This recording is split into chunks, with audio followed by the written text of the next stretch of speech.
Hello and welcome to Filling the Sink, a podcast from Catalan News. I'm Lorcan Doherty and today we're talking about Canada. Yes, you heard me right, but no, not the country.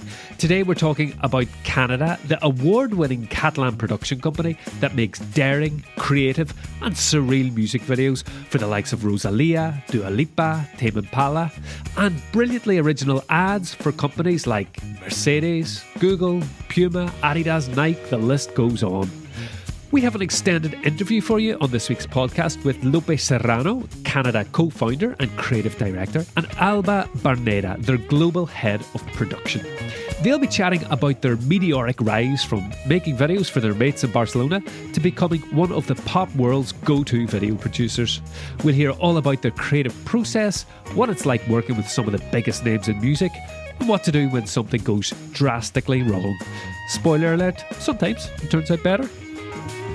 Gerard Escaich Folch went along to talk to Lope and Alba, and he's here with me now. Hi, Gerard. Hi, hello, how are you? I'm very well, thank you, Gerard. I thought I didn't know these guys, Canada, but then I started checking out the videos, and I've seen a ton of them. I know, I have the same problem. It happened to me with Dua Lipa, obviously Physical, one of her biggest hits. It came in 2020. This British Albanian singer, and I know this song, I've watched the video clip, and then I was watching their website. I was like, wait, really? They did that? Mind-blowing. It happened with me. Well, obviously, loads of Rosalia's videos they've made, and a Tame Impala one, which we'll hear more about later as well, from back in 2015. The less I know, the better. Turns out they did that as well. So, yeah, very... and another one from The Vaccines. People may know them as well. An English indie rock band. This song is All in White in 2011. I mean, in terms of the style of the videos, obviously there's huge variation from one to the next, but I think one thing that's clear watching them is there's just this abundance of ideas because, it's really creative stuff. And it's so fast. All of them so fast, and you can see so many things at once. And so detailed, so rich, and a bit trippy at times and a bit surreal. Yeah, it's a little bit Salvador Dali, this Catalan painter with all his abstractism. Yeah, well, there's a bit of an influence there as well.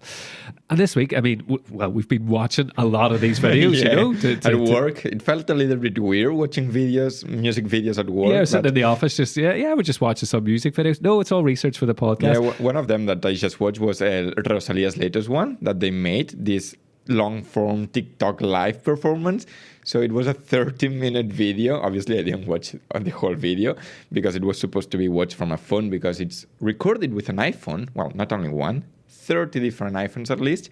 And it's up for Best Music Film at the Grammys Awards. Yeah, nominated for Best Music Film. And I mean, it's very unusual for a video that's made for social media to be nominated in that category. And an interesting thing is, as you say, it's made for the phone. It's shot in vertical. Yeah, in fact, it's a long-form video because it's the whole Motomami album, Rosalia's third album that was just released in 2022.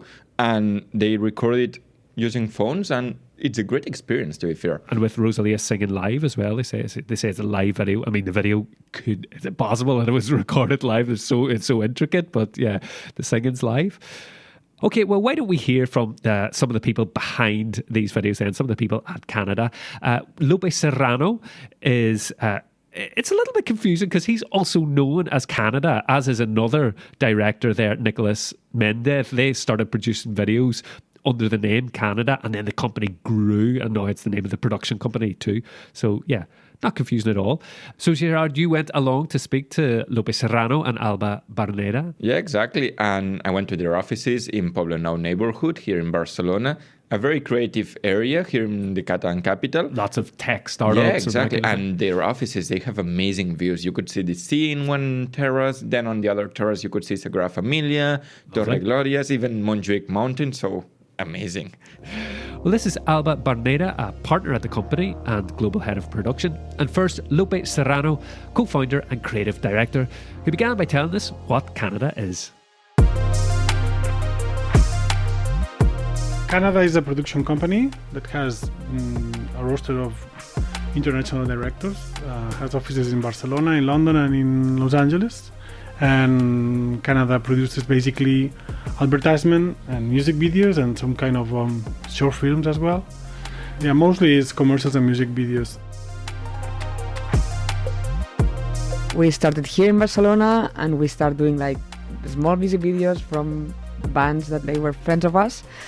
And through the music videos, I think that Canada was known more internationally. And then we started to have partnerships in different countries. And then 8 years ago, something like that, we decided to build Canada London. And more recently, we went to LA to create also the office there, because America was the other big market for us, an important one to be there. You started with friends from Barcelona, but you are working with pop stars, Rosalía, Dua Lipa, Zetangana. It's a matter of time, you know. We've been doing this. I mean, before Canada, we were doing music videos. We've been doing this for the last 20 years. It's step by step how things grow. So we started by doing things with friends and independent rock bands, and just with no money and a lot of time and the help of our other friends. And bit by bit, if you do things in a certain way, so you grow. I think that in our case, internet and how is everything so global right now, it was our key, no? To be able to do a music video here with friends. That music video can be watched around the world through internet, through when something goes viral. So then you have like an international audience. There was something that changed the whole thing massively, which was this music video we did Bombay for El Guincho in 2010. It's true that, let's say, the month before we did this music video, we were, let's say, working in one scale, and the month after we showed that video, we were known in more places, and this happened in 2010.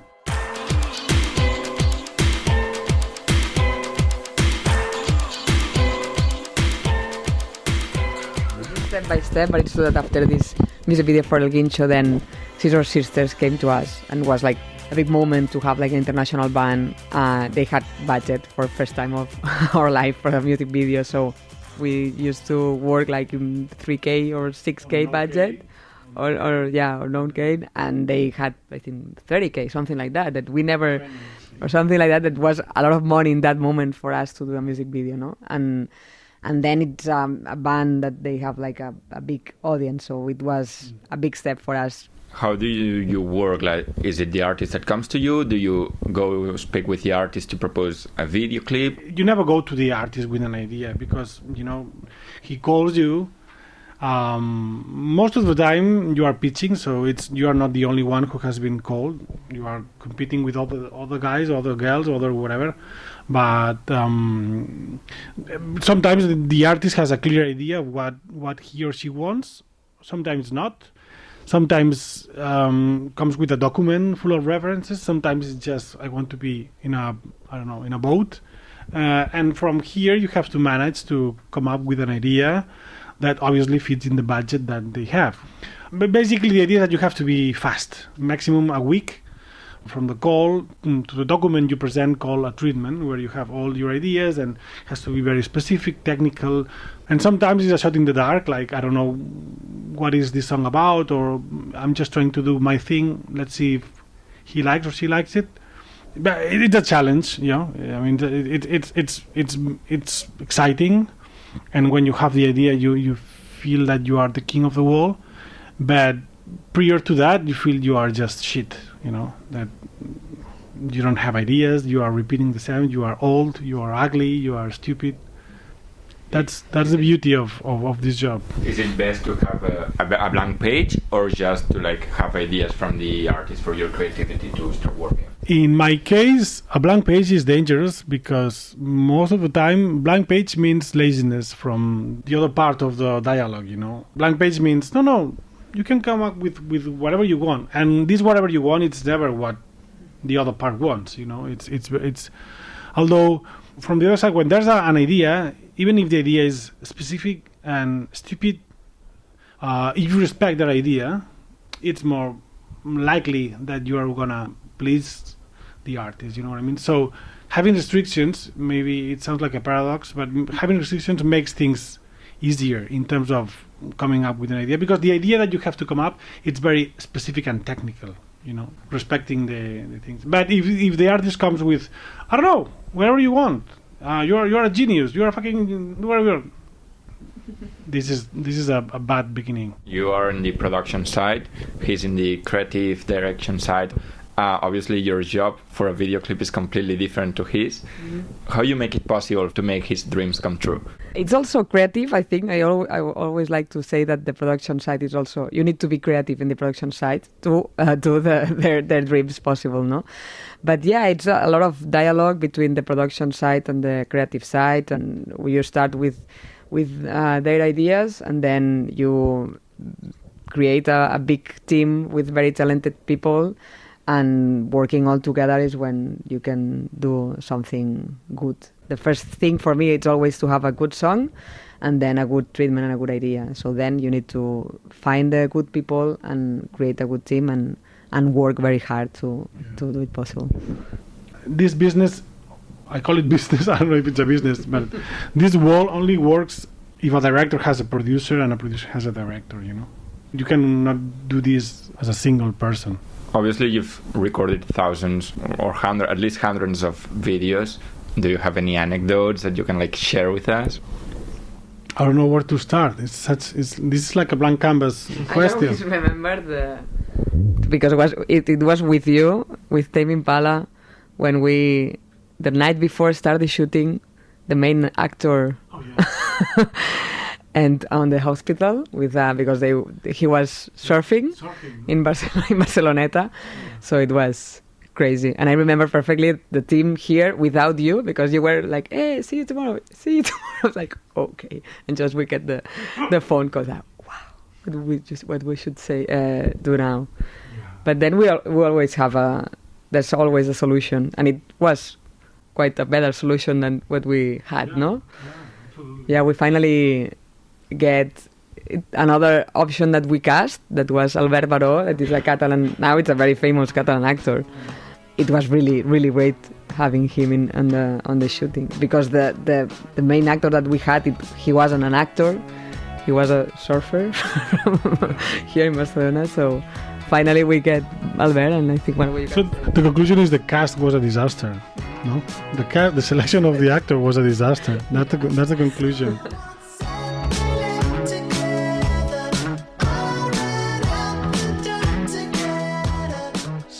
The good thing of that music video is that it was like a really free project where I've never speak with the band.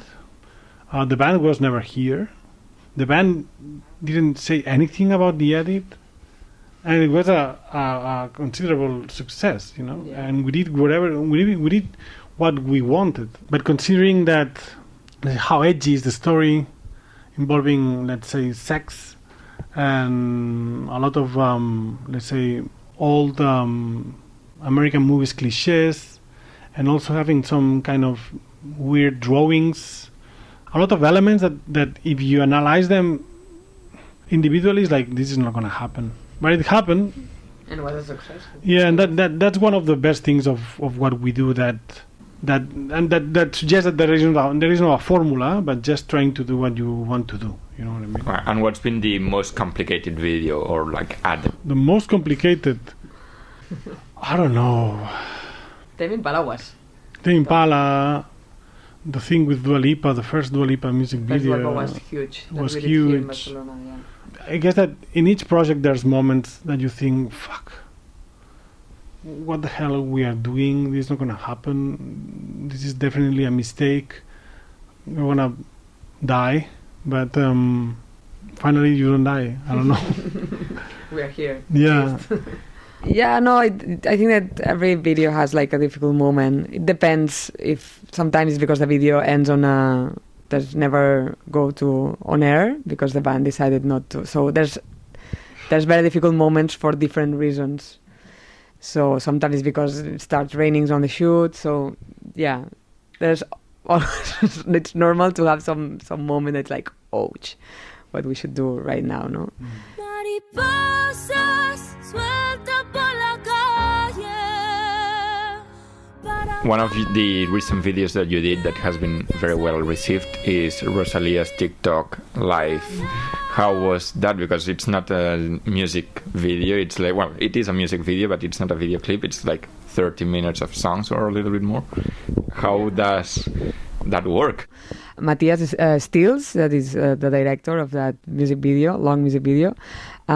He came with this project and was like a really good one, because it was, for us, was like a new adventure, like, because we need to work with all the people and her team about the audio and music, so the sound direct, and then our people of the crew of the shooting, no? So we need to work together and with an iPhone. So it was a really good one, because it was very new things that we need to test in that project, and then I think that was a really clever way to present an album, and it was nominated in Latin Grammy, and then this next in February there's also it's also nominated in the Grammys, so it was an important project for us last year. Yeah.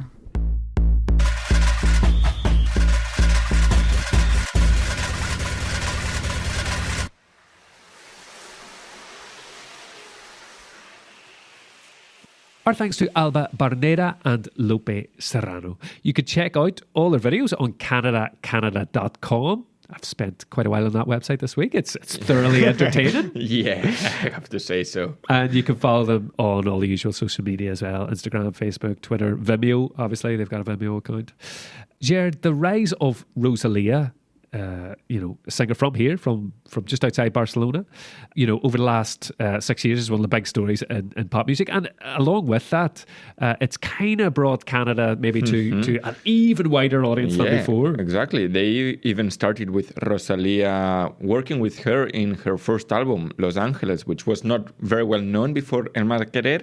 And they made the music video for De Plata back in 2017, before doing several music videos for El Mal Querer, like Malamente. Tra, tra. Yeah. So obviously that put Canada and Rosalía to the next level of fame. I think Malamente won the Pitchfork indie music website video of the year. Then you've got Pienso en tu mirar, I think of your look, maybe, or something like that. Yeah, more or less. Recorded in and around Barcelona, in Hospitalet and Badalona. And I actually noticed in the video they've got the Anís del Mono, which is like a aniseed liqueur from Badalona, isn't it? Just north of Barcelona. So all these little references. But yeah, they kind of combine as well. The Malamente has bullfighting, and motorbikes is a big theme. And yeah, just this juxtaposition of so many different ideas. Yeah, and then there is also Fucking Money Man from 2019, Rosalía's first and so far only song in Catalan. With an English title. With a very Anglo-Saxon title. I was like, what is his? Yeah, I didn't realize about that. So a refrain in English and the rest of it in Catalan. Most of her songs in Spanish then. Mm-hmm. So yeah, that video was also produced by Canada, and they are working with Rosalía up to last year as well. So who knows how their careers will continue. Well before Rosalía came on the scene, we heard Lope and Alba talk about how one of their first kind of big successes was back in 2010 with a song by El Guincho, Bombay. And I was watching that video, and you can see the blueprint is there. So many ideas, full of bizarre scenarios, incredibly creative, surreal imagery, nudity. Plenty of nudity, and it kind of looks like it's from another year, I don't know, the 70s or something like that. They followed it up again with other successes, like there's one, Trying to Be Cool, by a band called Phoenix in 2013, and I really recommend checking this video out, because it is, you can kind of see behind the scenes as they're recording, and you can see that when it's going to change shot, but it's just this massive production, but it looks like it's kind of recorded in real time. Again, I doubt that they would have been able to, but that's the impression it gives, and it's really just creative. And sounds amazing. I haven't watched that one yet. You haven't watched that one? Trying to Be Cool. And the person, the lead singer, well, all the band members are trying to be cool in the video. So they're doing all sorts of funny things. Gerard, we've been talking about music videos, but as you discovered, the actual biggest source of revenue comes from a different type. Yeah, comes from ads. Yeah, exactly. So I was surprised because I even started asking, so yeah, your biggest business is music videos. And they were like, oh no, it's ads. I was like, oh, okay, then completely different. I get it. They love doing the music videos, but the ones that pay are the ads. Not surprising. I was watching some of them, and there's one from Apple for iPhone 10. So there was this new camera portrait mode thingy, and I didn't know they were the ones that made the video. Canada made that video too. Yeah, I was so surprised. Yeah, the good things about the video, like I watched a few of them on their website too. There was one, Correos, the Spanish postal system, but it has that same creativity, that same surrealism that you get in the music videos, but like in a TV spot, you know. Well, that's because I guess you didn't watch the Fanta one. No, it's didn't like, see that. I think probably one shot lasts 1 second or two maximum. And there are so many things like happening at the same time, all with a Fanta bottle in the middle, saying like, yeah, you can drink it, appetizers, food, restaurants, bars, everywhere. So I was quite surprised about that one. It's very colorful as well. I watched one for Green Flag. I was intrigued by the title because it said something like, we love the AA. Now, if you don't know, Green Flag and the AA are both kind of motoring associations, and in the UK do things like breakdown insurance. And the whole ad was just like, we love the AA because they do this and this and that, but we do that too, kind of thing, but for cheaper. Fairly typical ad, but then just visually, just kind of do things that other ads would do, or they kind of play on the tropes. Like for example, the location symbol you get on Google Maps, so that drops down instead of hovering above a car, it just crashes through the windscreen. I don't know. I guess I want to watch that now. That's the thing. I think you just have to watch these things because, like their music videos, surreal, all kinds of pop culture references, and just so incredibly creative. Gerard, time for our Catalan phrase. What's it this week? Tocar de peus a terra. So touch your feet on the ground. Yeah. I guess it's like the English, keep your feet on the ground, which means, exactly. Keep grounded, don't get realistic. Realistic. Yeah. So maybe some of these musicians, when they shoot to superstardom, someone might say, oh, listen, look, you need to tocar de peus a terra, no? That kind of thing. Exactly. Tocar de peus a terra. That's all we've got time for today. Thank you very much for listening. You can check out, as I said, canada.com if you want to learn more about them. Thanks very much to Alba and to Lope for speaking to us this week. Thank you for joining me, Gerard. It's been a pleasure as always. And we're back again next Saturday with another episode of Filling the Sink. Until then, from me, Lorcan Doherty, and all of us here at Catalan News, bye for now. Adieu.